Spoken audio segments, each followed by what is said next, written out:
Olá, como vai? Tudo bem? Vim aqui pra gente ter uma conversa. Uma coisa aqui só entre nós, sabe? De coração para coração, de mulher para mulher. É isso mesmo. É isso mesmo, uma conversa aqui que eu quero ter com as mulheres solteiras. E propositalmente, eu decidi gravar esse vídeo depois do Dia dos Namorados, porque eu quero construir algo aqui com vocês. E eu quero começar por aquilo que diz lá em 1 Coríntios 7, 32 a 34, que diz assim, ó, que as mulheres casadas cuidem das coisas do mundo e do seu marido, e as mulheres solteiras cuidem da casa do Senhor, para manter em santidade o seu corpo e o seu espírito. Cuidando da casa do Pai, então irá manter em santidade o seu corpo e o seu espírito. Por quê? Porque está ali direcionada para aquilo que é santo, para aquilo que é único, para aquilo que é poderoso, para aquilo que é genuíno, para aquilo que é verdadeiro. Então, aquilo que você entrega é aquilo que você recebe. É uma sequência lógica. Cuidando das coisas do Pai, da casa do Pai, se doando na presença do Pai, é claro que o teu tempo, o teu pensamento vai estar direcionado para aquilo. Você vai estar se ocupando daquilo. Esse é o direcionamento que a Bíblia dá, que a Bíblia dá para que a mulher solteira ocupe o seu tempo e não perca o seu tempo, e não desperdice o seu tempo ou não deixe o seu tempo ser roubado por artimanhas, por armadilhas, por ciladas que Satanás tem colocado recorrentemente na vida das mulheres, trazendo tanto sofrimento. Eu estou falando isso colocando aqui uma voz para tantas centenas de mulheres que tenho atendido ao longo desses 17 anos, como ministra de Cura Interior, como conselheira, e tantos relatos, tantas histórias terríveis tenho ouvido, tantas mulheres frustradas, tristes, tantas mulheres decepcionadas, com tantos relacionamentos destrutivos, tóxicos, ou pela falta de relacionamento, pela falta de encontrar alguém. Pois é, além desse direcionamento que a Bíblia dá, eu quero também construir e abordar algo que a sociedade tem feito de uma maneira tão gritante, tão avassaladora sobre as mulheres como um todo. O que a sociedade tem imposto, o que a sociedade tem inserido na mentalidade feminina é que a mulher que não é casada, a mulher que não tem alguém, a mulher que não está em nenhum relacionamento, parece que é uma mulher que tem um problema sério na vida dela. Parece que é uma mulher que tem um comprometimento muito sério na vida dela. Por que não casada, 30 anos e tá sozinha, 40 anos e tá sozinha? Essa é a cobrança da sociedade, né? Sociedade como um todo. Essa sociedade, inclusive, que ao mesmo tempo que pressiona e que cobra a mulher de ter alguém, é a mesma sociedade que tem apregoado a liberalidade sexual feminina, a liberalidade nos relacionamentos. É normal, né? Ter um relacionamento com um num dia, com o outro no outro, com o outro no outro. Então é uma sociedade que ao mesmo tempo que também apregou a respeito da instabilidade familiar, do divórcio, dos relacionamentos que perduram até que enquanto dure esse amor, como tem até uma música feita, né? Que seja eterno enquanto dure esse amor. Acabou o amor, acabou a relação, acabou a família, cada um pro lado e bora pro próximo relacionamento e assim vai. Infelizmente, a igreja também, de maneira equivocada e de maneira indireta, tem pressionado também essas mulheres. Porque o contexto do que é feito, do que é falado em todo tempo, em todas as questões e aí, já casou? E aí? Já tem alguém? E aí? Vai casar quando? E aí? Já está com a idade avançada e não casou ainda? Essa é a abordagem que a gente ouve, mesmo dentro da igreja. E é muito triste isso, porque a mulher não foi criada por Deus só para casar. Eu quero te dar essa primeira boa notícia aqui, você que é mulher solteira. Pelo amor de Deus, me ouve. Você é um ser único, você é um ser exclusivo, você é imagem e semelhança de Cristo. Você foi comprada por um alto preço na cruz do Calvário, pelo sangue de Jesus. Pensa numa moeda, pensa num valor. Tá pensando? Pois é, pois multiplique por algo que nunca será pago, nunca será quitado esse preço no sentido de nós, humanidade, fazermos alguma coisa em relação ao preço que Jesus pagou por nós. Nós nunca poderemos equiparar esse preço com o amor de Cristo, nunca. É um valor imensurável. Ele pagou esse valor por você. Você tem um DNA único, você tem um cérebro único. Então, é lógico que você não nasceu para ter um único objetivo na sua vida. É lógico que você não nasceu somente para casar. Você nasceu para muito mais do que isso. Casamento, relacionamento é um dos sonhos e eu quero, em nome de Jesus, abrir os seus olhos para isso. Porque imbuída por essa pressão da sociedade, muitas vezes até da igreja, a mulher fica num desespero de causa, eu preciso casar, eu preciso casar, eu preciso casar. E aí ela se submete a relacionamentos tóxicos, destrutivos, se submete a qualquer tipo de relação em prol de ter alguém para que pare de ser cobrada, para que ela possa demonstrar para alguém que ela deu certo. E aí entra um monte de coisa junto, entra também a rejeição não tratada, entra também as crenças limitantes que não foram trabalhadas, entra também o ambiente em que ela foi criada, que foi de repente um lar desestruturado, um pai e uma mãe que não tiveram uma estrutura familiar, e porque ela não teve, ela quer algo logo, ela quer ter a família dela logo, e acaba se envolvendo em relacionamentos tóxicos, de maneira absurda, acaba se envolvendo em relações que jamais deveria se envolver. Tantas mulheres que eu tenho atendido, quantos sofrimentos gratuitos essas mulheres têm tido, e eu quero te chamar a atenção. Você não tem que provar nada para ninguém. Você não tem que mostrar para a sociedade que você tem alguém. Por que a pergunta não se transforma em: e aí, você já fez alguma faculdade? Já fez algum curso? Você já fez o inglês? E aí, você já comprou uma casa? Já comprou o seu apartamento?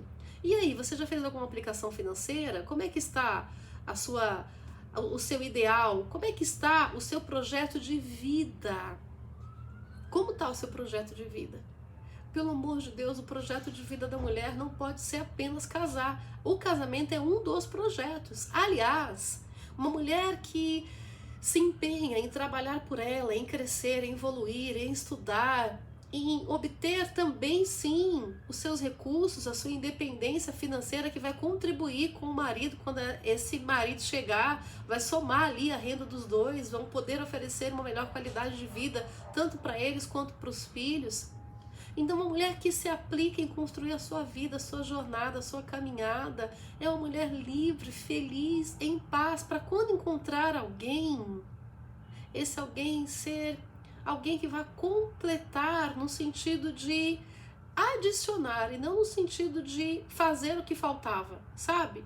Porque eu não posso buscar ninguém, eu não posso ter no meu coração, uma mulher não pode ter no coração que um homem vai colocar sobre ela, vai colocar na vida dela, aliás, aquilo que está faltando, vai completar o que está faltando. Não, você não é faltante, você é plena. Você é completa, você é um ser completo. O que vai vir do outro vai adicionar. E aí sim você vai ter uma relação feliz. E aí sim você vai ter uma relação plena. Então, em nome de Jesus, mude a sua mentalidade. Olha, a sociedade talvez não vá mudar. A sociedade não vai parar. Porque para a sociedade, a venda de uma felicidade está desde o comercial da margarina. Comercial da margarina, vende a margarina com que tipo de informação? A família feliz assentada na mesa, né? Então, a propaganda vende a felicidade. A felicidade que a propaganda vende é uma felicidade irreal. É uma felicidade que não existe. A felicidade real, ela é construída dia a dia, numa história, numa caminhada. A felicidade real é construída baseada nos princípios elementares do cristianismo.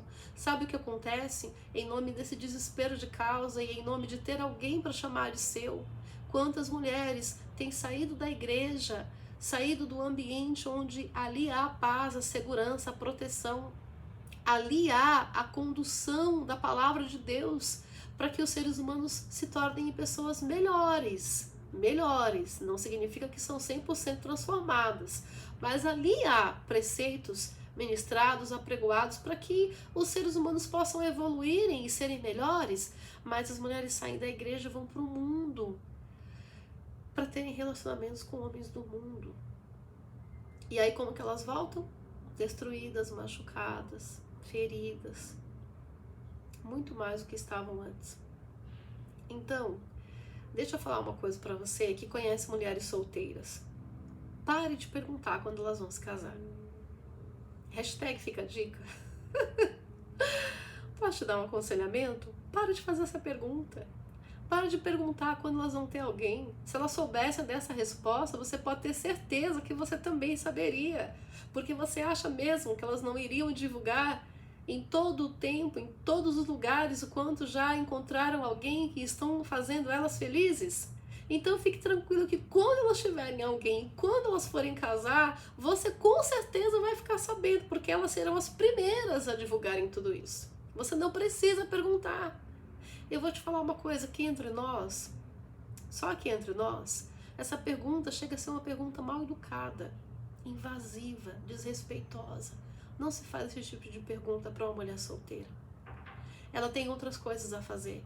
Ela tem outros sonhos a realizar. Ela tem que ter um projeto de vida a ser estabelecido. E o projeto de vida de uma mulher solteira não consiste somente num casamento.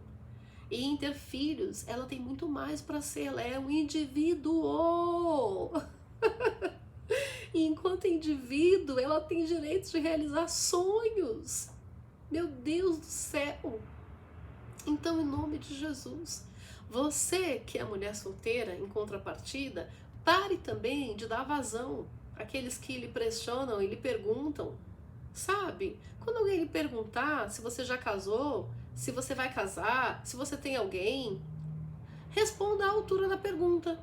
A pessoa está sendo invasiva e mal educada, então pode responder de maneira também um tanto mal educada, um tantinho mal educada. Entendeu? Porque é para a pessoa entender que nunca mais ela tem que fazer esse tipo de pergunta, porque incomoda. Ei, você conhece mulheres solteiras, aliás? Eu quero voltar aqui e falar com você. Essa pergunta incomoda, essa pergunta é chata. Entendeu? Essa pergunta é chata. Ninguém tem nada a ver com a vida de ninguém. Por acaso as mulheres solteiras ficam perguntando sobre o seu orçamento familiar? Escuta, você já pagou as dívidas do mês? Como é que tá o seu orçamento? Já deu conta de quitar suas contas? Poderia ser uma pergunta de uma mulher solteira para uma mulher casada. Não poderia? Se ela já deu conta de pagar as contas dela? Pois é. Então não se intrometa. Uma vez que ela não se intromete na sua vida, não se intrometa na vida dela. Faz isso. E você, mulher solteira, responda à altura quando lhe perguntarem. Fala assim, eu não quero falar sobre esse assunto porque nem eu sei. Eu estou esperando aquilo que Deus decidiu para mim. Então não é o assunto que eu quero falar, porque eu não tenho resposta. Entendeu? Às vezes a gente tem que ser um pouquinho mais incisiva, para as pessoas entenderem o limite delas. Em nome de Jesus. E eu quero dizer para você que Deus tem um plano para a sua vida. Deus tem um projeto para a sua vida. E ao contrário do que a sociedade tanto falou e tanto incutiu, Deus não tem dias de vergonha. Deus tem dias de honra para te dar. Lembre que as mulheres da Bíblia que não geraram até o dia em que Deus deu uma determinada ordem, que eram mulheres estéreis, e que naquela época a esterilidade era vista como uma vergonha para as mulheres. Lembre que essas mulheres, quando geraram, elas não geraram qualquer filho, um filho comum, uma criança que não teve notoriedade, uma criança que nasceu e que viveu a sua vida de maneira comum, não. Elas geraram sacerdotes, elas geraram pessoas importantíssimas para o crescimento e a evolução do Evangelho. Elas propagaram o reino através dos seus ventres. Então, eu sempre falo para as mulheres que eu aconselho, porque sempre a fala é, tá faltando homem, não tem homem, não encontro homem na igreja, não tem homem que queira compromisso, os homens não querem saber de relacionamento. Essas são as falas, Pois pode não ter homem, pode não ter homens que queiram manter um relacionamento, assumir um relacionamento, pode não ter para qualquer pessoa, mas para você. Se você for fiel, como aquelas mulheres da Bíblia que eram estéreis e foram fiéis até o fim, se você for fiel, para você, vai ter não só um marido, mas vai ter um casamento que vai gerar para o céu aqui na terra. vai ter um casamento que vai ser um casamento não só humano, mas vai ser um casamento espiritual. Eu sempre falo para as mulheres, permaneça fiel, seja santa, como diz aqui o versículo que eu mencionei, seja santa, não abra mão dos seus valores, não se corrompa. Olha, eu tenho estudado muitas coisas nesse momento que estou, e é estarrecedor o quanto a gente tem visto a degradação, a destruição da família. O quanto homens e mulheres têm se colocado como conselheiros de relacionamento e têm promovido e provocado a destruição do projeto de Deus. Do projeto de Deus. No sentido de seja feliz enquanto puder, o que vale é a felicidade. Se você está bem com a pessoa, bem, se não está, parta para outra. Se você acha que é legal ter uma relação aberta, sexual, então se isso te faz feliz, tenha. Se você é feliz tendo vários parceiros sexuais, então tenha. Meu Deus, que mundo é esse? Sabe o que acontece? Cada relação sexual é um pacto. Não ache você que terminou a relação sexual, terminou também ali tudo. Acabou com tudo. Dividiu os corpos, cada um foi para um lado, então acabou. Não, não acabou. Há uma interação no espírito, na alma e no corpo. Há uma interação. Há pesquisas científicas que diz que resquícios de sêmen no corpo da mulher produz câncer no aparelho reprodutor feminino. Isso é científico, está comprovado. Que resquícios de sêmen ficam no corpo da mulher, se estabelecem no DNA da mulher. E produz câncer no aparelho reprodutor feminino. Olha que loucura! Cada ligação de sexo é um pacto de alma. E se você teve vários parceiros fora do casamento, saiba que você teve vários pactos com transferências de demônios, com transferências almáticas. Quantas mulheres têm tido, assim, transtornos emocionais, doenças emocionais por conta de pactos sexuais. E o pior de tudo é o que está sendo gerado para sua descendência. Não ache você que a conta acaba em você. Se você teve uma vida de promiscuidade sexual e você não fechou essa conta, você não se arrependeu, você não pediu perdão, você não fez desligamento de alma, saiba que os seus filhos vão receber essa conta. Vai vir sobre eles essa cobrança.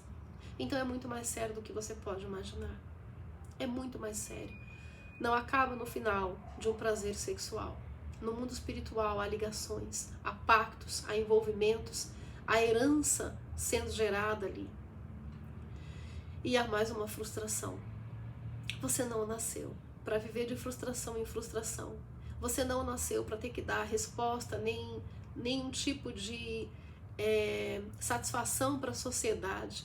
Você nasceu para ser única, a imagem e semelhança de Cristo, para viver os projetos do Pai aqui na terra, para viver os sonhos de Deus aqui na terra. Então, em nome de Jesus, foque no Senhor. Saiba que focando no Senhor, cuidando das coisas do Pai, cuidando e direcionando-se para as coisas do Pai, você vai ocupar o seu tempo com a casa do Pai, com as coisas do Pai, ocupando-se também nos seus planos e projetos individuais, nos seus estudos, na sua formação, nos seus sonhos financeiros materiais, ocupando-se no seu autoconhecimento. Mulheres, pelo amor de Deus, ocupem-se em se autoconhecer. Ninguém ensinou isso pra gente na escola. Ninguém ensinou isso pra gente no trabalho, na família. Ninguém aborda esse tema com a profundidade. Às vezes até a igreja fica deficiente nisso, porque não é tanto uma preocupação, a gente fica espiritualizando, mas existem coisas que não são espirituais, existem coisas que são humanas. E não dá para espiritualizar aquilo que é humano e não dá para humanizar aquilo que é espiritual.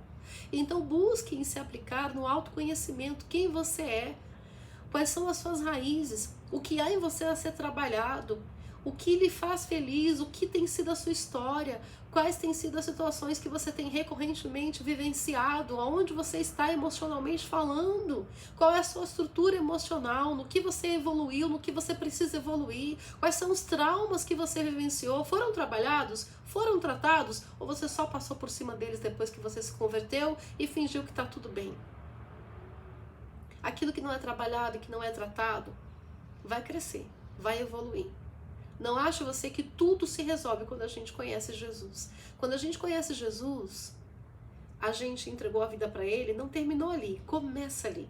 Dali a gente precisa entender o que é a transformação e a limpeza espiritual, a transformação e a limpeza na minha alma de todos os traumas do que eu vivenciei. E existem, a gente vem para a igreja com uma série de marcas, com uma série de situações que vivenciamos. Eu até hoje nunca atendi uma pessoa que não tenha vindo para Jesus com uma série de situações marcantes, traumáticas em sua história. Todos nós temos algo a trabalhar, muitas coisas, aliás, a trabalhar.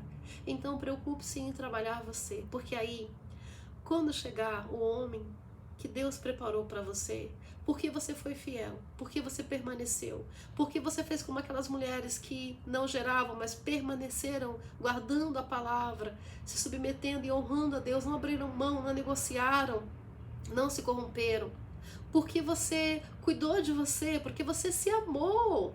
Porque você se amou. A palavra fala que eu tenho que amar a Deus no primeiro lugar e amar ao próximo como a mim mesma. Então eu preciso me amar, porque você se amou. Estabelecendo ali critérios de busca, de compreensão no autoconhecimento, no alto valor, no alto respeito. Porque você estabeleceu os seus sonhos, porque você buscou os seus sonhos. Aí quando chegar essa pessoa que Deus preparar, você vai ter uma plenitude de realização. E saiba você que a Bíblia diz que quanto aos fiéis que há na terra, estes são os notáveis, nos quais eu tenho todo o meu prazer. Se você tem sido fiel, você pode ter certeza absoluta que Deus será fiel com você também. E Ele vai te honrar. Não combina com Deus Todo-Poderoso não ordenar e não fazer. Não combina com o Criador não criar. Então não importa que não exista aos seus olhos humanos. O que importa é que se você agradar o coração de Deus, Deus vai agradar o seu coração também. E Ele vai te surpreender. E o seu casamento não vai ser só para você. Vai ser um casamento para exalar o bom perfume de Cristo e para propagar o reino dele aqui na terra. Guarde isso no seu coração. Se ame, se respeite. Ame o Senhor em primeiro lugar. Faça tudo o que é a sua parte para o milagre acontecer. E você vai ser surpreendida pelo amor do Pai e pela resposta do Pai a tudo aquilo que você tem feito, a tudo aquilo que você tem se empenhado em honrar o nome dele em todas as coisas, como uma mulher santa, se honrar, se respeitar, se amar, se cuidar, cuidar da casa do Pai, honrar o nome do Pai e então receber do Pai a recompensa, em nome de Jesus. Deus te abençoe.